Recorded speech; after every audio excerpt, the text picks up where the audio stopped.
we'll get the back box off and we'll start to get the new one installed. All right, y'all, so looking up the exhaust line there, you can see the entire exhaust line is out. We've let that middle section down, and you have to work the pipe down off the slip connection from the downpipe. It can be a little tight, just be patient and just wiggle, wiggle, wiggle, and it'll eventually come off. You get those cut sections out that we took out, and then we're back here at the back box. So you're gonna have two 13 millimeter nuts on each side on your hangers. You're gonna want to unplug your valve motor. So go and unplug that. You don't want anything to happen to that. So then go ahead and take down these nuts. What I'll usually do is, if you do have an extra set of hands around that's handy, you can do this by yourself. You just kind of brace it up with your knee, do it on both sides and then drop it down. But then go ahead and take both of these off. You're gonna have to use a 13 millimeter and an extension to get both of these off on each side. Go ahead and drop the back box, and then we're gonna start working in the new parts.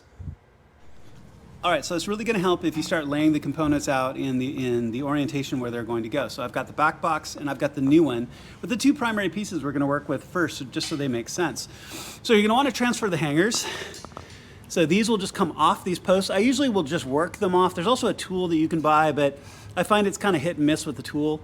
So just make sure to work this off this post, put it on the new post in the same orientation right here, do the same thing on the other side. Now, the other thing we are going to do, forget the shadows here, guys, is we're going to transfer your exhaust valve motor to the new section here.